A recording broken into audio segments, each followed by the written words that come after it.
Bonjour à tous. Alors très heureuse de vous retrouver. Comme vous l'avez vu dans le titre, c'est une vidéo qui va concerner exclusivement les femmes. Ça peut concerner aussi certains messieurs si vous êtes des hommes bienveillants et que vous vous sentez concernés par les douleurs que peuvent rencontrer votre bien-aimé. Ça existe, les hommes bienveillants. Voilà, j'avais envie de vous parler de ce sujet parce que c'est un sujet déjà qui m'a concernée pendant de longues années. Qui a été très handicapant pour moi et j'avais vraiment envie de vous partager certaines petites astuces et certaines recherches aussi que j'ai pu faire sur le sujet. Donc on va parler des règles. On va parler des règles douloureuses. Alors, sachez qu'il n'y aura aucun tabou dans cette vidéo. Mais alors, quand je dis aucun tabou, c'est que je vais même rentrer dans les détails. Donc, âme sensible, s'abstenir. Je ne voudrais pas être responsable d'un accident qui survient sur votre PC inopinément, donc voilà, je préfère vous avertir, je n'ai aucun tabou, je parle, voilà, donc ça peut être un petit peu trash, hein, de temps en temps. Bref, déjà je vais vous parler de mon expérience, pour que vous puissiez un petit peu voir d'où je suis partie, et le parcours que j'ai eu. Donc j'ai toujours eu des règles extrêmement douloureuses. J'ai été réglée assez tard, puisque j'ai été réglée à 15 ans. Mais j'ai toujours eu des règles très douloureuses et pas seulement. J'ai eu des règles très abondantes. Mais quand je vous dis très abondantes, c'est... allez là, on va faire l'instant glamour et l'instant trash, c'est à coup de caillots de sang, etc. J'avais beau mettre toutes les protections possibles et imaginables, je tachais systématiquement mes draps. Donc c'était vraiment pas la joie en fait. En gros, une fois par mois, j'étais complètement... Enfin, c'était vraiment un handicap, tant par ce que ça occasionnait, au niveau du flux, mais aussi par les douleurs. Il m'arrivait même d'être en arrêt de travail, quand j'étais salariée, pendant mes règles, parce que j'en faisais des malaises. J'arrivais à en faire des malaises. Donc là, je parle pas de petites douleurs qui sont ponctuelles et qui n'empêchent pas de vivre. Je parle vraiment de grosses douleurs et d'un flux qui est vraiment très gênant. Donc, alors déjà, la première chose que je tiens à vous dire, et c'est vraiment d'ailleurs pour ça que je fais cette vidéo en partie, des règles très douloureuses, ce n'est pas normal. Moi, on m'a toujours dit, ma gynéco, je te fais un petit coucou si tu passes par là, ma gynéco m'a toujours dit qu'avoir mal pendant ses règles, c'était normal. Sauf que non, ce n'est pas normal d'avoir très mal pendant ses règles, des petites douleurs éventuellement, bon. Mais avoir très mal pendant ses règles, ce n'est pas normal.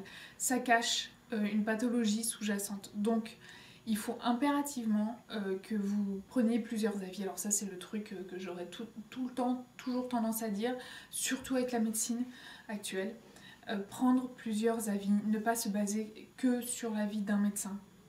Ne pas hésiter et vraiment... Parce qu'aujourd'hui, quand vous avez mal au ventre, qu'est-ce qu'on va vous dire? Vous allez voir votre gynéco, vous avez mal au ventre, vous avez des règles très abondantes, on va vous mettre systématiquement sous pilule. Alors ça c'est génial, c'est la médecine, enfin c'est les dérives, à mon sens c'est les dérives de la médecine actuelle, c'est qu'ils s'attachent à traiter le symptôme, on fait taire le symptôme pour pas que tu sois gêné, par contre on va certainement pas aller voir la cause. Et ça je trouve que c'est la plus grande dérive. Alors, attention, je fais pas d'amalgame, il y a certains médecins qui ne travaillent pas comme ça, mais par expérience, malheureusement, moi j'étais confrontée à beaucoup de médecins qui s'attachaient qu'à traiter le symptôme, à le faire taire, sans aller voir la cause. Et le fait de négliger la cause ne fait que...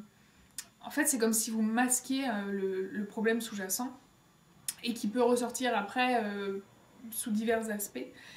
Et moi, donc j'ai 30 ans, donc j'ai passé 15 ans à souffrir à chaque mois, en me disant que c'était normal, voilà, et avoir un flux monstrueux, en me disant que c'était normal. Je prenais de l'Antadis, l'Antadis j'en ai pris pendant des années, jusqu'au moment où il a plus fait effet. Et puis encore, il faisait effet, enfin je veux dire, c'était pas... Je n'ai jamais connu des règles non douloureuses, hein, jamais, même sous Antadis, voilà. Donc j'ai connu ça pendant des années. Et donc jusqu'au jour où, bon là ça va rejoindre, je vais être un petit peu obligée forcément d'évoquer un petit peu ce que je vous ai fait comprendre dans mes précédentes vidéos, notamment celle que j'ai fait à la fin d'été. Donc oui, j'ai un problème gynécologique. Et donc en fait ce problème il est sans doute là depuis des années, sauf que bon bah voilà, personne ne l'a jamais décelé. Surtout que ma gynéco ne m'a jamais parlé de ce problème. Donc pour ça que je voulais faire cette vidéo. Parce que si vous avez très très mal au ventre, si vous avez des règles très abondantes, ce n'est pas normal. Et ce n'est pas une solution que de vous faire prendre la pilule. Moi pour d'autres raisons, pour des raisons d'antécédents médicaux, notamment au niveau j'ai des antécédents de cancer du sein, j'ai beaucoup d'antécédents de cancer du sein dans ma famille, énormément. Et donc j'ai choisi de ne pas prendre la pilule. J'ai pris la pilule qu'une seule fois dans ma vie, 1 an, tout au plus. Et voilà, j'ai fait ce choix. Donc moi, quand on m'a proposé comme alternative pour mes règles douloureuses ou mes règles abondantes la pilule, c'était hors de question. Donc c'est pour cette raison, après que j'ai essayé de chercher un petit peu d'autres alternatives, notamment naturelles, notamment par le biais d'une naturopathe géniale, qui est en plus spécialisée dans ces problèmes-là. Alors ça n'a rien à voir avec la pathologie, enfin si c'est lié quand même, puisque ce que je fais naturellement pour les règles douloureuses et les règles abondantes, ça contribue également à régler le problème, le terrain en fait, qui est propice à la maladie que j'ai. Donc, maladie très peu connue, dont je vous parlerai certainement, mais pour l'instant, j'ai pas encore envie d'en parler, j'ai pas encore assez de recul dessus, et puis voilà. Mais j'ai pas franchement envie d'en parler sur ma chaîne. Je pense que beaucoup se doutent, enfin certaines filles sans doute, et celles qui sont concernées se doutent de ce que c'est. Mais voilà, selon la médecine, c'est une maladie qui se soigne pas. J'adore. En même temps, il y a beaucoup de maladies que les médecins ne soignent pas. On fait taire le symptôme, encore une fois, mais soigner véritablement la cause, c'est une autre histoire. Mais ceci dit, j'ai eu d'énormes améliorations avec un produit que j'ai découvert récemment. Alors c'est des améliorations toutes récentes puisque j'ai encore peu de recul, mais franchement je vois déjà la différence, donc c'est pour ça que je voulais faire cette vidéo. Et j'insiste sur le fait que bon, d'une part c'est pas mal pour la pathologie que j'ai. Si jamais vous reconnaissez par rapport à mes symptômes, donc règles douloureuses, très très douloureuses, malaise, etc., règles très abondantes, peut-être que... Enfin, venez me voir en message privé sur Facebook, je vous dirai de quoi je souffre. Et parce que voilà, moi, si ça peut aider quelqu'un, je me fiche éperdument de me mettre à nu et de dire ce que j'ai absolument aucune honte. Pourquoi je ne veux pas en parler sur ma chaîne? Tout simplement parce que je veux pouvoir traiter du sujet avec toutes les connaissances appropriées. Et du coup, j'ai envie d'avoir plus de recul, plusieurs mois. Donc là, c'est pour ça que je traite vraiment que du problème des règles douloureuses et des règles abondantes. Mais n'oubliez pas qu'il peut y avoir une pathologie sous-jacente, c'est très important. Donc n'hésitez pas à venir me voir en MP sur Facebook. Sur mon Facebook, pas sur les pages, sur le Facebook Paris-Gina Beauté Santé. Et puis je me ferai un plaisir de discuter avec vous. Donc toujours est-il que... alors je peux vous parler déjà de la première pathologie qu'on m'a décelée. Ça, il n'y a aucun problème, je vais vous en parler. Parce que c'est ce qu'on m'a décelé suite à une aménorrhée. Donc il y a maintenant... j'ai eu une aménorrhée, j'ai commencé à être en aménorrhée en août 2013. Donc ça remonte un petit peu maintenant. Et alors là, c'était grandiose, puisque comme d'habitude, on m'a sorti la sempiternelle rengaine du « mais c'est le stress !» Oui, parce que c'est vrai que c'était une période particulièrement stressante dans ma vie, où j'avais des angoisses, etc. Donc c'est tellement facile de tout remettre sur le stress. Le stress, c'est le mot de tout. Alors je ne dis pas que le stress n'aggrave pas les choses, mais ce qui est dramatique, c'est de tout mettre sur le compte du stress sans vérifier au préalable s'il n'y a pas une pathologie organique. Ça c'est grave par contre. Puis bah, il se trouve que c'était pas le stress et que moi j'ai fini par m'auto-persuader que c'était sans doute le stress et en fait ça ne l'était pas. Donc on m'a trouvé en premier lieu le syndrome des ovaires polykystiques. Donc bah, je vous laisse faire vos recherches là-dessus si ça vous intéresse ou si vous vous sentez concerné.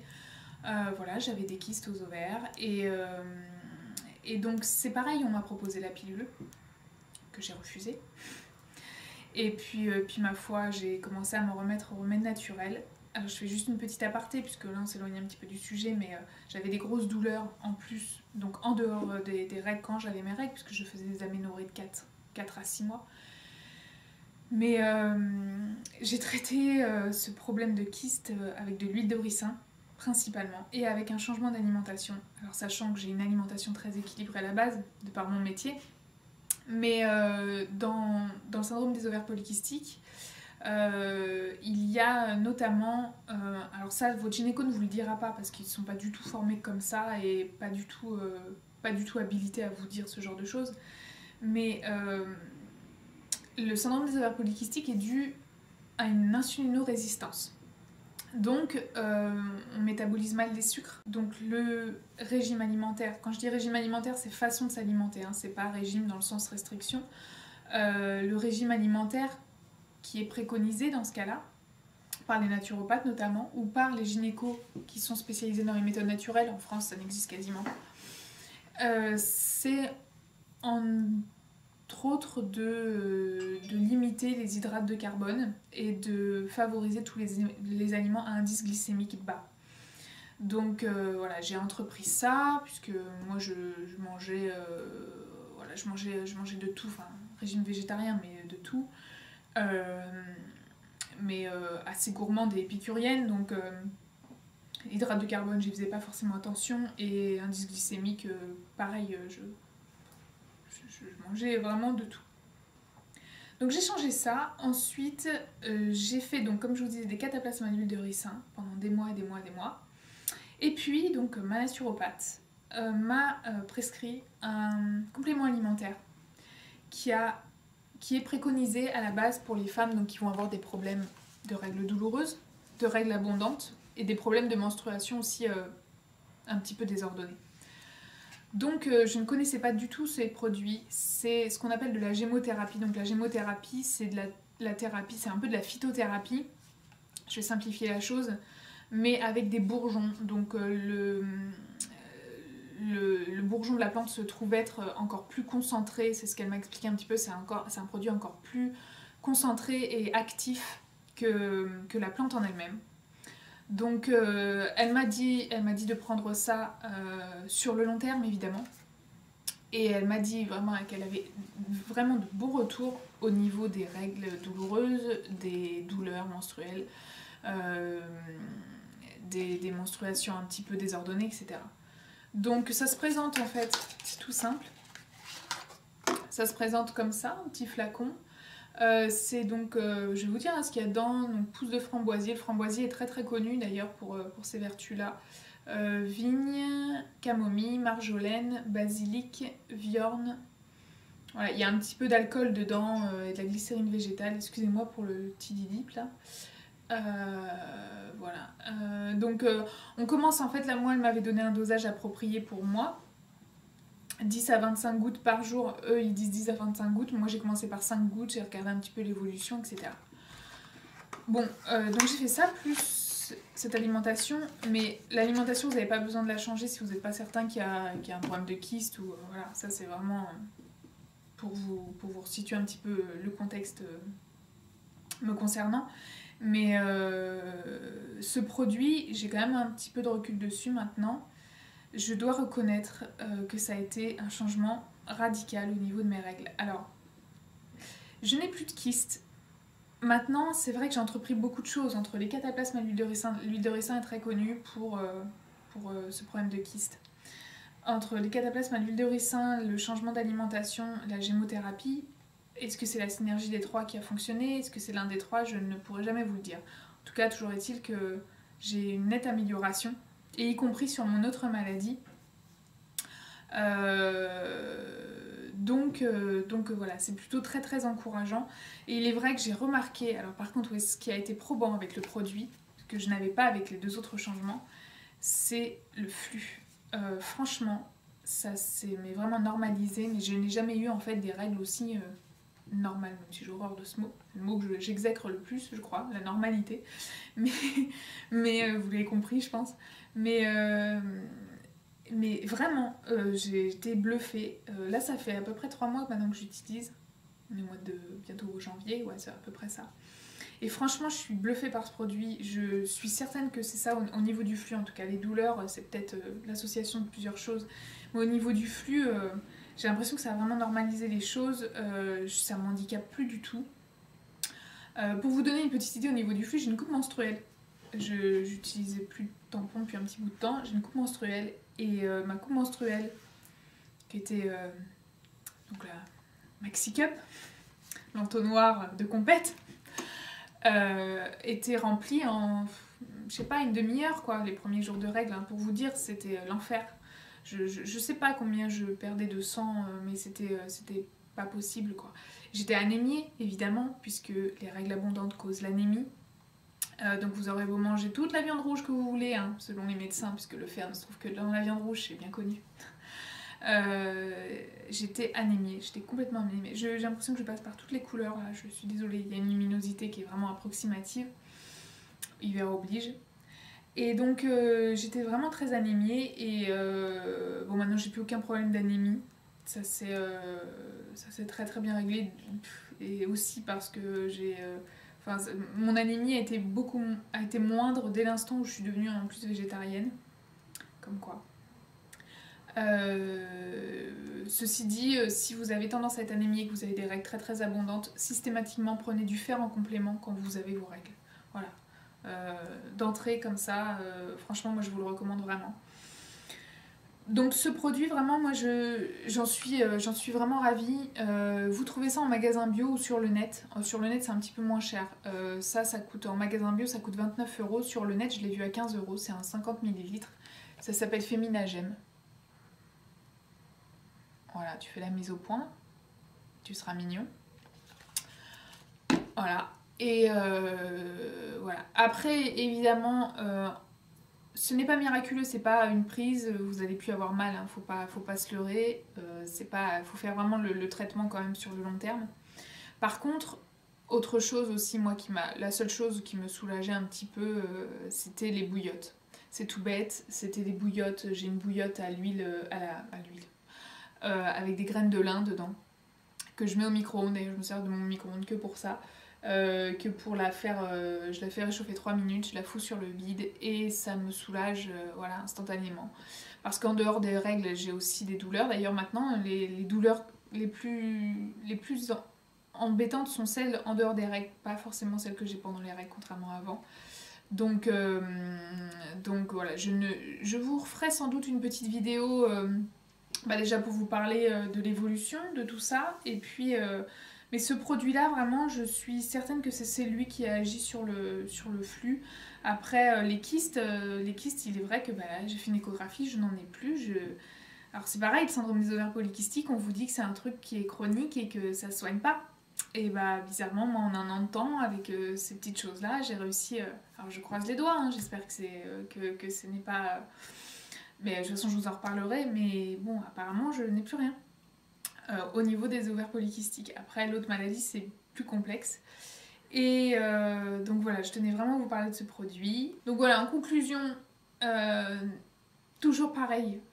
N'oubliez pas de voir plusieurs médecins si on vous propose de toute façon comme alternative la pilule, parce que souvent, en plus, c'est pas seulement pour les règles douloureuses. Hein, la pilule, c'est le truc, l'arme parfaite du gynéco. T'as un problème? Pilule. T'as un rhume? Pilule. T'as des mycoses? Pilule.